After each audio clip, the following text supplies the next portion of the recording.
Welcome, everyone. Welcome to the iMSA webinar. We will get started here in a few minutes. Just wait for a few more people to log in. Hope everyone's day is going well. Can you see the second slide? And please let me know if you can see my notes or not.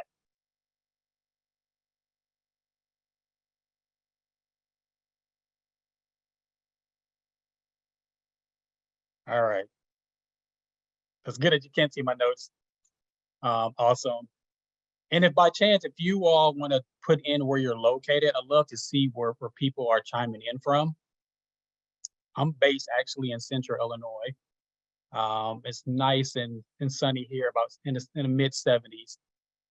So I can't complain for the Midwest weather. So yeah, be sure to put India. Awesome, welcome. We have a small group today, by the way. So Central Virginia, great. Chicago, awesome. Toronto, great. I was just in Toronto in February. Barely made it out. I was the last plane on the runway before the big snowstorms. I secretly wanted to stay in Toronto, but we were able to lift off. A great place. Orlando, going to Orlando in October. Looking forward to it. Never been to India. I've been to Central Virginia. Been to Chicago many times. Used to live in Atlanta, Georgia. So we have a lot of connections going on here. Just awesome. Orland Park. Yep. Yeah, been through Orland Park. Been through Indiana, Indianapolis area, West Lafayette, Bloomington. Some great places there. We may have a current iMSA student joining us today. Hopefully she can make it. That'd be great.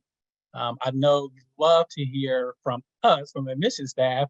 However, I think it's even better just to hear from current students who are in the program. They can talk a little bit more about their experiences. So thank you all for putting in your location. And like I said, we have a small group today, which is totally fine. We can definitely make it engaging as well. Well, welcome again to the iMSA webinar. My name is Marcus Phillips. I'm one of the associate directors for Gies online programs. Definitely excited that you're here to learn more about the program, about the iMSA program. If you do have questions, feel free to put those in the chat since we have a small group today. But you can scan this code that's on the screen to connect with our admission team. And so you can actually just have your iPhone or Android and just scan that barcode. And this will connect you with our admission team to like answer questions or what have you. If you wanted to set up an individual meeting as well, you can definitely do so. So again, I'm excited that you all are here today. So just to quickly go through the agenda. It's scheduled for an hour. Sometimes it lasts an hour, sometimes it lasts 45 minutes. So it depends on the questions or what have you. But I'm going to provide like a brief overview of Gies business, the program overview as well. Then I'll touch on the curriculum and content. And towards the end, we'll talk a little bit about the student experience, the application tips and tricks. And then I will close it out with any questions that you all may have for me, after the presentation. So great. And so let's see where we at. Let's do a poll here in regards to your admission journey. So which one describes you best?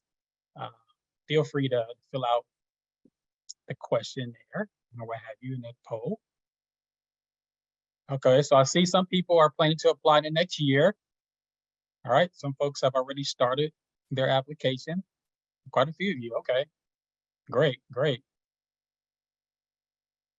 Awesome. Okay, so we'll touch on the application process and planning to apply, next year. We're kind of talk about the timelines or what have you. With the iMSA program, there's 2 intake dates. There's one in January and there's one in August. So there's 2 different ways or 2 different time frames you can apply or enter into the program. So great to hear. Oh, we have one that's accepted for October, which is awesome. So you're already ahead of schedule. I'll talk about scholarship availability during the presentation as well. So that's always a question for myself and my colleagues in regards to scholarship, rightfully so in regards to finances. So let's kind of get started here. So Gies College of Business, talk a little bit about the college itself.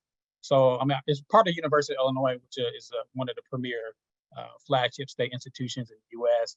Our Gies College of Business is a strong college of business, one of the top accounting faculties within a university setting. So when you think about high quality instruction, very knowledgeable professionals, you definitely can count on that from our professors, highly ranked. They've been consistently ranked in the top 3 over the last 5 or 6 years. And then number one business school in regards to innovation of the decade. It was a big disruptor, in terms of price point, and I'll touch on that here shortly. To offer a high quality education at a very low price point has been a big disruptor in the business space. And then our stackability, which I'll touch on as well, it's a huge innovation for our learners. It benefits our learners in terms of cost savings and class time savings as well. Our MBA program was ranked the top program by Poets and Queens. Our dean was the top dean of the year. So there's been a lot of positive news have been happening over the last several years, and it's a testament to our dean and our quality of our faculty and staff as well. And of course, have a very strong business alumni base. In fact, we have about 25,000 accounting alumni between our residential and our online program. So not only within the business realm in terms of a large accounting network, but specifically to the accounting profession. So just wanted to share that. Some of the three top, I would say, tenets of Gies Business online programs. Number one is the flexibility. So our programs are all 100% online. Our iMSA program is 100% online. And so I think that bodes just so well for our students. Most of our students, a high percentage of our students are working professionals. We have some that have other commitments, may have a family or what have you. And so just having that flexibility to be able to, attend classes and actually finish a program online is huge for a lot of our learners. I'm sure that's probably what drew some of you here as well.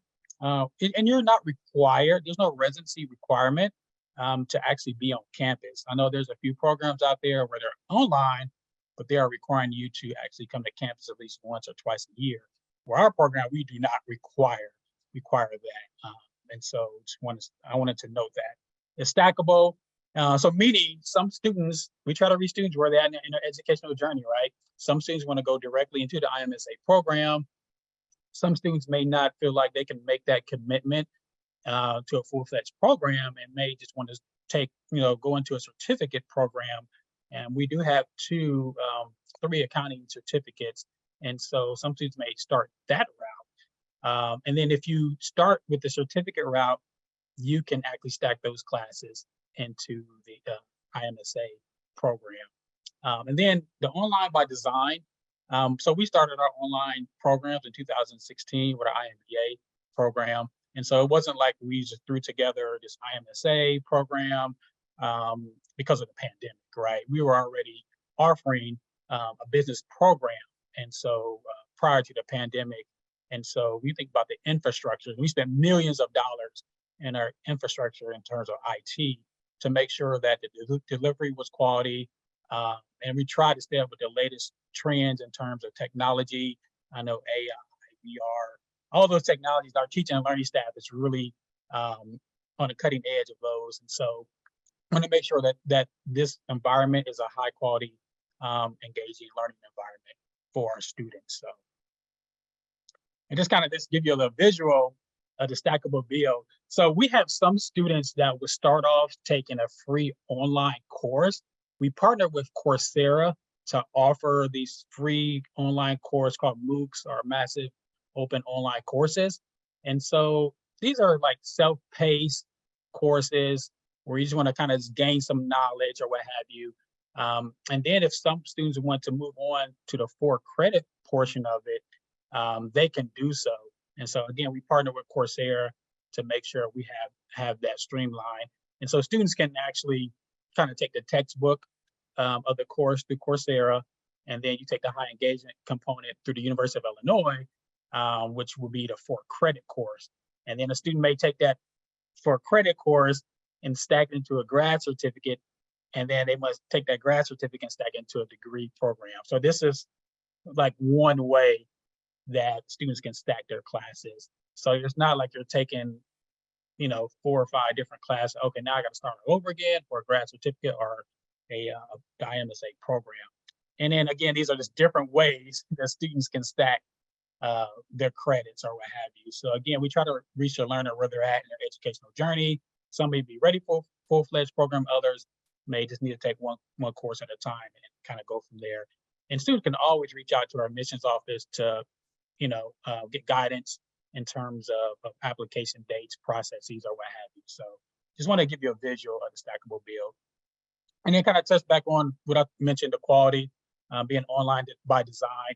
We didn't take our accounting and just, okay, we're going to just keep the curriculum, just throw it online, right? We wanted to build it from scratch, and how would it be most effective for online learners? And so we spend a lot of time, doing research, and our teaching and learning staff wanted to make sure that the delivery was quality. And as you can see, we have a lot of numbers. I'm not going to go through every number, but we have a pretty significant staff that handles a lot of this. And this is for our 3 online programs, or MBA, MSA, and MSM program.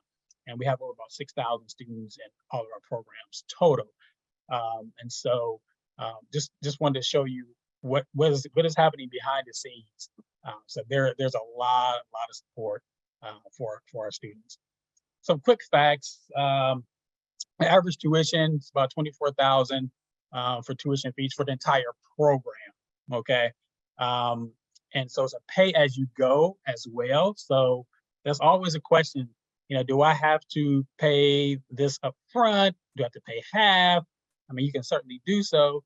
However, it's kind of like pay as you go. So if you're taking one class the first 8 weeks, you're just paying for that one course, right? And so it can range between a little bit over 20,000 to about 27,000. And that depends on your elective courses. And I'll talk about the curriculum here shortly. Again, the flexibility, 18 months to complete.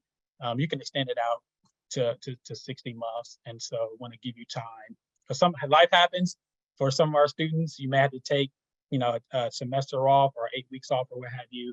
So we give you time to meet your needs. And again, like I mentioned before, the 2 start dates in January and in August. And then just some more numbers, and now I'll pause for a second to answer some questions. The average age is 37 years. So we have some very seasoned professionals within this program. And from my understanding, this is what students like, right? So you're interacting with some professionals from various sectors, to be honest. Again, all over the world, the US, well represented Fortune 500 companies. Average years of experience is 10 years. Again, some seasoned people. You don't have to have a business degree per se for the iMSA program. So again, we have students from various academic backgrounds that are part of the program. But they do have in common that it's, the years of experience are not restricted. I mean, there's no work experience required. We just have mid-career students that are in our program, right? And it just adds to that rich, vibrant environment. So, but let me just pause for a quick second. I will touch on, the scholarships. I'll touch on that piece for you. I'll touch on the entrance exams. I have some questions about that. And yes, I will touch on the previous coursework, professional experience. I'll touch on that as well. And so, and I'll touch on the engaging parts of the classes. And there are no additional fees, costs besides tuition. So our program doesn't require books. And then I'll talk about the application deadline. So great questions, but I'll cover all those throughout the presentation. So you'll be completing 32 credit hours that cover the accounting expertise that you need, which is on the left side, the core curriculum. All these courses are designed to make sure that they're applied immediately to your work, right? So you may have a course where a professor may talk about a theory, and then give an example how it can apply to your current job. And I hear this quite often, that students will take what they learn in class and they can immediately apply it to their current work, especially within, obviously within the accounting field. And so that's one thing, that's one takeaway that I wanted to stress, is being able to return on investment is definitely key, and being able to have that information, be able to apply it immediately is huge. But then, we had the 12 credit hours, right, in terms of electives. And so, so it kind of gives you some flexibility there, which area you want to kind of go into. And so we wanted to make sure that, you have some flexibility within the curriculum. So again, 32 credit hours are not a lockstep program. So it's kind of like you're in the driver's seat, okay? And so you choose your electives, you plan your schedule, all kind of based on what you need, right? So just wanted to share that. Any questions? Yeah, our faculty are actually our accounting faculty at the University of Illinois, the Gies College of Business. And so they have teaching assistants that help out with the classes, but it's our faculty are teaching. I'll give you a prime example. Narissa Brown, who's our associate dean for graduate programs, both residential and online, is a faculty member with both residential and online programs. And so, so you'll be receiving instruction from those top-notch faculty members. So great question. Let's see. Yeah, so the books, in terms of the books, so here, we're talking about the Coursera component. So the Coursera, like I mentioned before, we partner with Coursera, which is the online platform that offers, courses, right? And so the Coursera component is kind of like the textbook of the class, which consists of, videos, self-assessed quizzes, assignments, peer evaluations, or what have you. So that is considered like the textbook of your class. So it's kind of like a completion grade. So you have to complete the Coursera component throughout your coursework, okay? So you complete that Coursera component, but then there is the high engagement component of the class. And I feel like this is what separates us from a lot of programs. A lot of programs, they offer like the textbook, kind of the videos and so forth, and you're kind of just looking at the video and trying to learn that way, which for some students that's fine. But if you want a program that allows you to engage, with your peers and with faculty, then we have that high engagement component, which builds on that MOOC or that Coursera component. So basically, the textbook, and then once you get into the Zoom, the live weekly sessions. So for example, one of our professors will have or all professors will have weekly Zoom sessions. They may offer it once or twice a day, depending on the course. And so you may have a live session in the morning, you have a live 90-minute session in the afternoon or evening. It varies based on the faculty member. And so it allows our students, not required, but it allows our students to really, if they really want to be engaged in the program, they can do so through the high engagement component. And that way, again, you can learn from your peers, you can contribute. Our faculty are kind of, they have the knowledge, but they're kind of like the guide on the side in a sense, where they do a little component of lecture, but at the same time, they really try to facilitate learning within the classroom. And so, they encourage our students to bring their knowledge, their expertise to the table, right? And so there's going to be deep discussion on different topics, maybe current topics, depending on the class. We may work on a case study together within a group. So they typically have breakout groups within Zoom rooms. And so you can tackle some complex questions together as a group. And then you bring your answer or your solution back to the larger group within the Zoom session. So this is kind of like our it is our high engagement component, and students tend to really gravitate towards a high engagement component. They feel like they get a lot more out of the classwork by attending. And again, they're not required. And the high engagement component, it is recorded, and so we understand that you all have families and obligations or other obligations or what have you. You may have to miss one, which is totally fine. And those are recorded. You're able to review those recordings. And again, you know, there's our team or group projects that are assigned as well. And so what our professors try to do is at the beginning of the semester, they really try to send like a survey, kind of see where you're located or what have you, kind of like your area expertise, and they try to match you up with a group that's in a similar time zone, and then try to diversify the group in terms of what knowledge you can bring to the table. So that's a huge one. We've been doing this for years, right? And so I think students have been pretty satisfied that they've been able to work in groups with someone in a very similar time zone, because that's students from all over the world. And so I think that's a huge component. There's also peer-driven discussions and tutoring.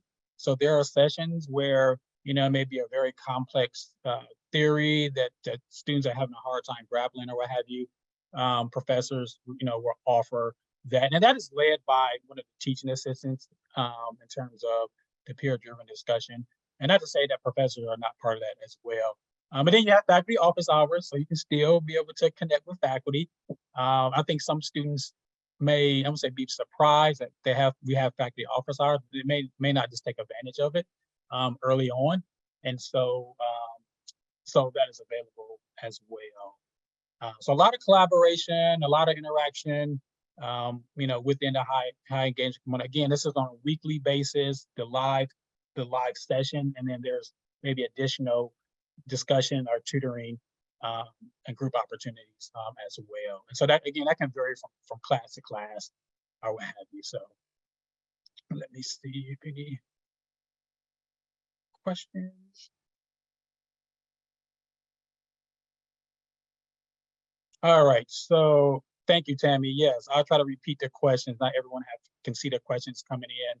If you're putting the questions in the QA, and it's okay to put the questions in the chat since we have a small group today. That is totally fine. I just want to show you a quick picture. I just threw this on here today. Our faculty, they are awesome. And we have 6 studios, and actually we're building a new building coming up here in the next couple of years that will provide additional studio space. And so it's just to show a testament of the top-notch, technology that we're using, and how our professors are just highly engaged within the classroom. If you do decide to come to campus for our iConverge event, which I would mention a little bit later, there's opportunity to kind of tour our studios to kind of see the behind the scenes of what's happening and how professors are delivering the material. So just wanted to share that. I think another benefit of our program is the extensive opportunity to network, right? You think of online programs and we get the question all the time, how engaged are students? Am I going to be lonely in the program? Is there like a sense of community? I mean, quite honestly, it really depends on you as an individual person. But there are tons of opportunity to really get connected within iMSA program. And so we wanted to make sure that our learners have the opportunity to engage, right?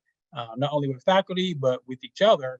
And so there's 2 ways that students can connect in our virtual environment. So number one is by Gies-led opportunities. And so as a college, we put these together for our students. And so, for example, we have iConnect, Immersions, iConverge, and then there's student-led opportunities that are led by our students. And again, they're very, very savvy and very engaging. And so I'll talk a little bit. I'll touch on each of these here next. And so just want to let you know, like there's great opportunity. And again, 25,000 members in terms of alumni network within the accounting profession. So the iConverge, which is our kind of like our premier networking event that happens every September. And so this is a great way for our students to converge on campus, the University of Illinois campus in Champaign-Urbana, Central Illinois, surrounded by a lot of corn. And so just a great way just to connect, right? It's not required at all.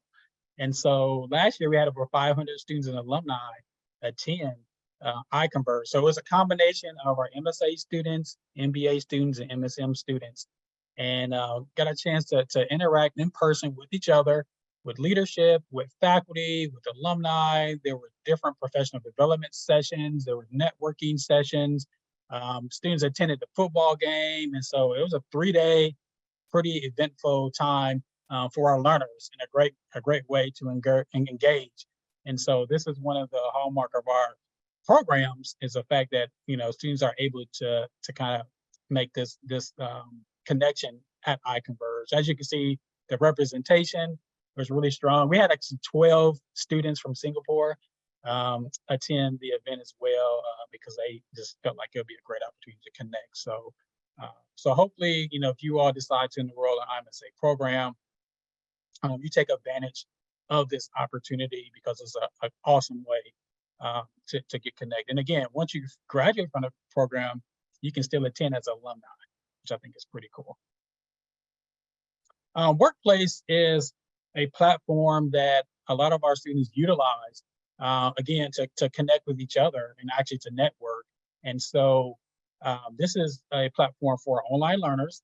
And so typically when students are admitted to the program, they will have access to Workplace, and they introduce themselves to the online community. And typically people will reach out and, just welcome you to the community. And so this is another way you can stay engaged.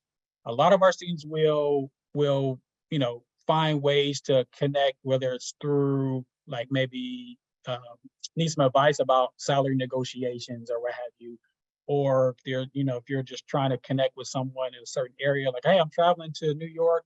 Anyone in here from New York that's part of iMSA program, let me know. I would love to connect, or what have you, or any online learner within the MBA or MSM program. And so a lot of that happens, communication happens via Workplace. So again, that's another way that our students can kind of get connected. Our student meetups, these are just led by our students. And so again, we have students all over the US, all over globally as well. And so this is a great way for students to just really connect outside of the classroom. So we'll have our iConnect, which is kind of like the formal like networking event that is put on by the college. But then our students will have like a student meetup that's kind of like an informal way that they can connect, and they handle all that on their own. And again, through Workplace, maybe through LinkedIn or what have you. But that happens quite often, obviously in larger metro areas, but it also happens internationally as well. And so we tend to have students that will be traveling for business or what have you in another country, and find out there's a learner within the program, and they may end up connecting or what have you. So again, just another way for our students to really get connected and really be involved within our program.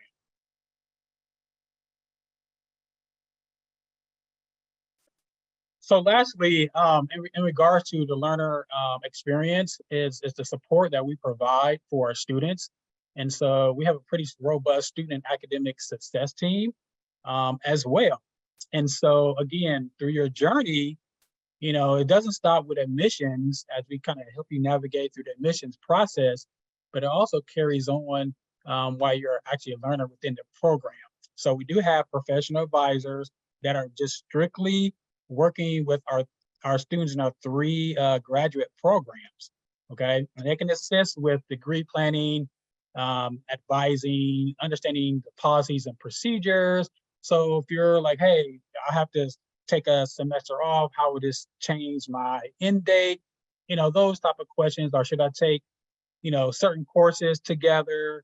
That's where the advisor will kind of come in and provide that guidance and direction of like, hey, you may not need to take 2 quantitative courses in the same 8 weeks or what have you, just based on your knowledge and understanding and where you're at, in your career or what have you. And so they offer one-on-one advising. So if you need a more in-depth one-on-one meeting, you can certainly, do so. Sometimes I have express advising, where it's like, hey, I just have a quick question about a class. Then, you can go into express advising or via email or what have you. So there are ways that you can get the support and guidance that you need throughout the process. Some of you will already have everything pretty much figured out, which is totally fine. But if you're like, hey, I need some advice, need some guidance and direction, we certainly have that available for our students. So I'll talk a little bit about, I gave you a little bit overview of Gies College of Business, kind of more of the student engagement side of things. I'm going to kind of switch gears a little bit about the application process and how this works. And so before I get started, let me just make sure there's any more questions. Okay, so if you have a question about what times are the live classes held, really good question. It really varies on the professor.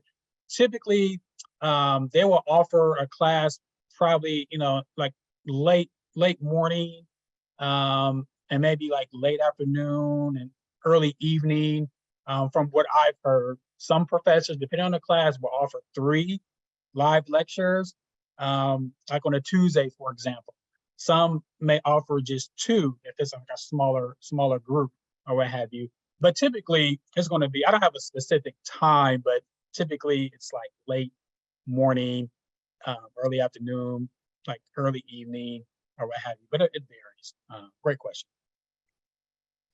And so let's see. I'm just going to go to a poll question really quick just to see where you all at, or where you're at in the application process. So what part of the application is the biggest hurdle for you all if you started your application? Or even if you submitted your application, what was the biggest hurdle? References, yeah, we get that quite a bit. Personal statement, yes. Scholarship essay, okay. Okay, great. Yeah, so those are typically the top ones. So we'll definitely cover those. So let's kind of go through the application process. So right now, for the iMSA, the application actually is open. The actual final deadline is July 6th, but there are some advantages of applying for the next deadline, which I'll talk about here shortly. So we look for a resume. And so for the resume, we really just want we don't want like a 5 or 6, 7 page resume, to be honest, and be pretty frank. Maybe a 1 to 2 page, resume, even if you have extensive work history, just kind of like a summary, of your employment, and just making sure that it's matching up with your application, what you put on the application. Okay, and that's really the kind of the key, that consistency there. So just provide an overview of your work history, and maybe obviously your most current, and then anything that's maybe relevant, to accounting or what have you. So if you don't have any accounting background, that's totally fine as well. And then your academic history, of course, we want those transcripts. When you apply, you can submit your unofficial transcripts. You don't have to submit your official transcripts when you apply. But once you're admitted and you decide you want to enroll into the program, eventually we will need those official transcripts. Now, if you're an international student, there are mark sheets that will be required. And so those need to be in English. But we don't have anyone to translate, because we get students from all over the world and so many different languages. So I want to make sure that get those mark sheets sent over that are in English. So that's the academic history. Okay, obviously make sure you put, what colleges you've attended or what have you. In terms of personal statement, optional essays, so kind of the personal statement is your way to kind of shine, right? It's like, tell us in writing, what makes you maybe a good candidate for the iMSA program, like what would you contribute, to the program or what have you. And it doesn't have to be, 4 or 5 pages in terms of your personal statement. It can be, 1 to 2 pages. And then, you can also just talk about how this degree may, enhance your career or what have you. What's your reasoning for pursuing this actual program? So those are some of the questions I'll be thinking about when submitting your personal statement. There's an optional essay for students. For example, there's a 3.0 GPA, cumulative GPA that is required for the graduate college that oversees our application. And so, or make the final determination. And so, if you don't hit the 3.0 GPA, maybe a little bit under or what have you, this is your opportunity to kind of, provide some reasoning behind that. Something, I don't say tragic, but maybe you just had a semester at school that, something just didn't allow you to really do well. But then you showed a history in other semesters that you did quite well. Life happens, things come up. And so this is a great way to kind of explain whatever situation maybe prevented you from, obtaining that 3.0 GPA. And so then the admission committee will take that in consideration in regards to admission. We're going to look at all this together. Or the committee is going to look at all this together in terms of making an admission decision. So it's going to be a holistic review of your profile. And then next, you need 2 professional letters of recommendation. And so ideally, these would be from like a current supervisor or a previous supervisor. A faculty member is fine as well. We really want students to kind of stay away from a letter of recommendation from like a friend that you didn't even like work with or what have you. So highly encourage, a current or former supervisor would be ideal. And then, a faculty member will be great as well. So just wanted to share that. Let's see. Yes, they are absolutely required, Peter. Our letters recommended. That's through our graduate college. And so, yeah, great question, by the way. And then for international applicants, there are some requirements in terms of testing. However, I'm going to provide let me see if I can provide a link to English proficiency waiver.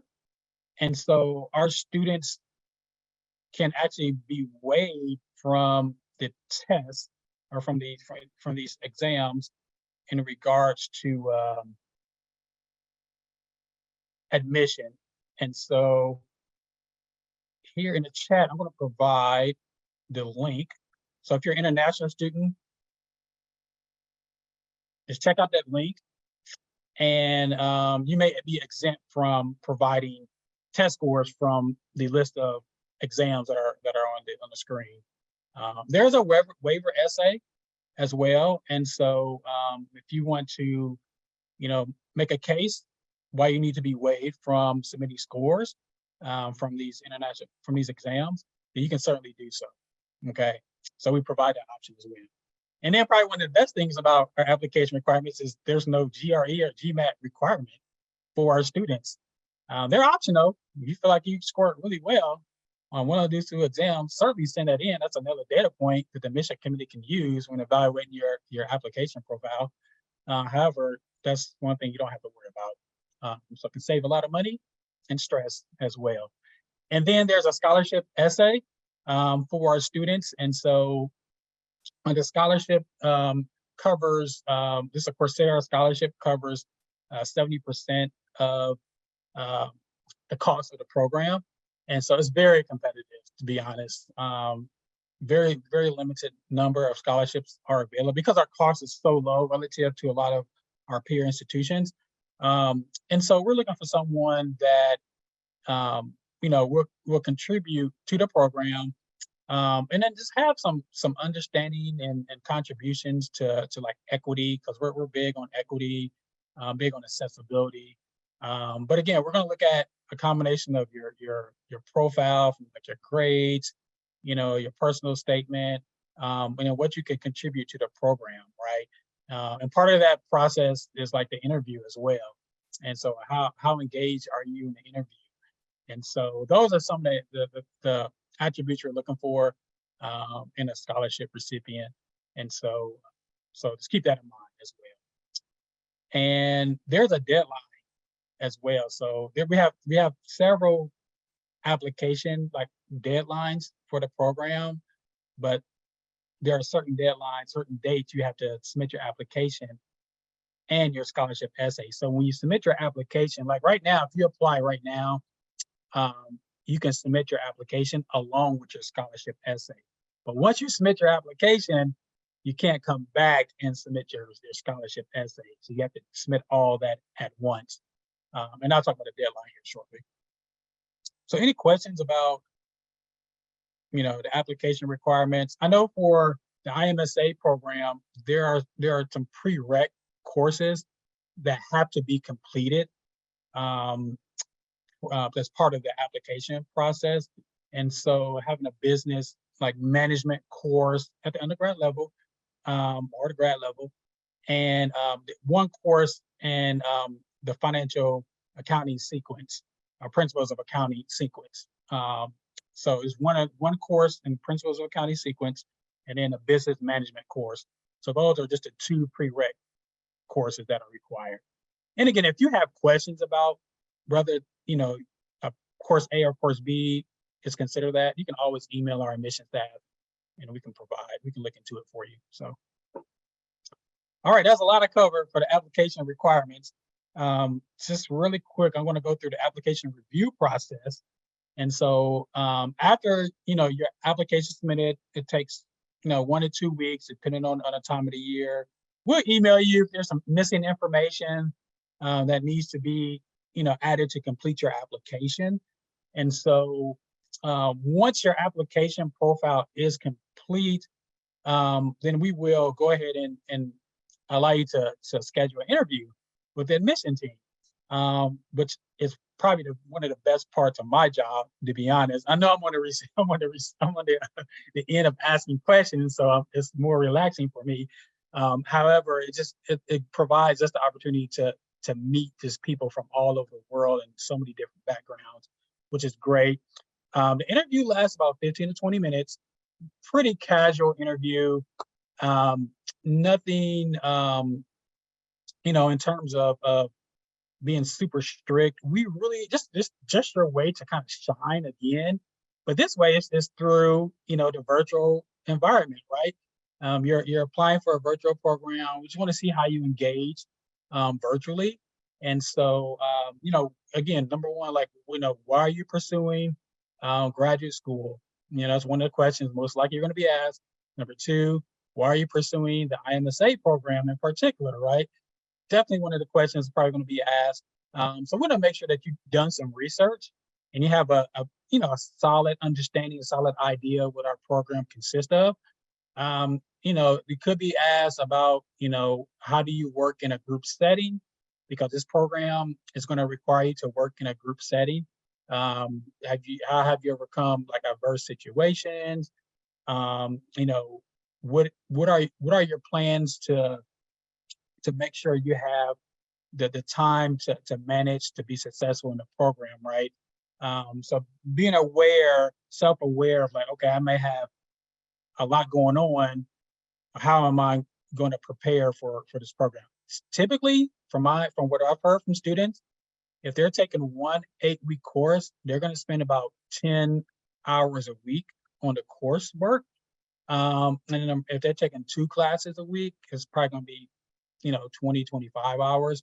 And again, that is all relative to the individual and the classwork. If you're a person that's like, hey, I have 10 years of accounting experience, I just want to get my grad degree, you may not need to spend as much time. But if you're a student who doesn't have a business background, you may spend more time, dedicated to your work, to your studies, to make sure you're successful in the class. And then lastly, in terms of the interview, just like I said, just getting to know you, as a person, and they give you opportunity to ask us questions as well. Once the interview is complete, typically it will take probably a week to receive a decision.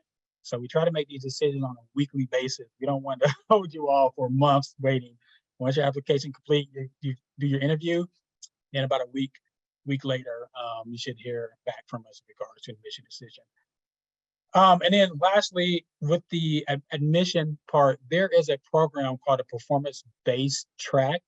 And so pretty much this means that for some students who may not meet that 3.0 GPA, or might not necessarily just the 3.0 GPA, but may not be admitted directly into the program, the committee sometimes recommends students to go through this performance-based track. And so it allows students the opportunity to take coursework, like there's 3 courses, take 1 class at a time, hit a certain GPA, and then if you hit those benchmarks, then we will automatically put you into the direct admit program, and you won't lose any class time at all. Okay. Some students just apply that way. They may not feel comfortable going right into the program, and so they may apply, through the PAT program just to see how they progress, right? Taking that one course at a time. So it's totally up to you if you want to apply it that way. So that's a lot of this share. And then lastly, just the application. So to get these benefits, you have to apply by June 1st. And again, the final deadline is July 6th. Okay. If you apply after June 1st, some of these benefits will probably drop off. And so I think the scholarship consideration may drop off. And so if you apply after June 1st, you may not be eligible to apply for a scholarship and potentially the priority registration. However, you still have until July 6th to apply. So keep that in mind as well. So here's our contact information. I think I have 10 minutes left. So if you do have questions, feel free to email us, call us, or what have you. And I want to stop sharing and just see if we have any questions in the Q&A or in the chat. Let's see. Is it necessary to have courses?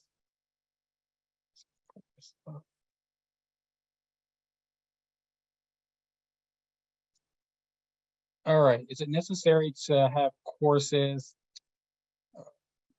that are credit bearing, or can we submit Coursera course certificates? My employer allows us to free access limit number. So the Coursera certificate is kind of like that completion piece of the course. So you can certainly submit that, and that can cover that part of it. But Illinois is not included. That's a good question. Yeah, I think that's between you and your employer, to be honest. I mean, hopefully they can add us on there. But if you're taking courses through Coursera, and like I mentioned before, if it's a non-credit part of it, you can get the certificate and you can submit it. And so when it's time to take that course, that Illinois component course, the professor already see that you completed kind of like the completion part of the course, which is required. So you don't have to go through that again. And so I hope that answered your question. If not, shoot me an email, and then we can set up a time to talk individually as well. Okay. Oh yeah. So yeah, let's have a meeting about that, and we can talk more in depth. It'll probably take more time than we have. Any other questions that you all may have at all?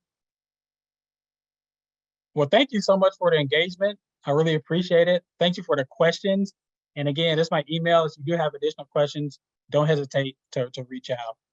And so enjoy the rest of your day from wherever you're located. Thank you again for attending. Take care.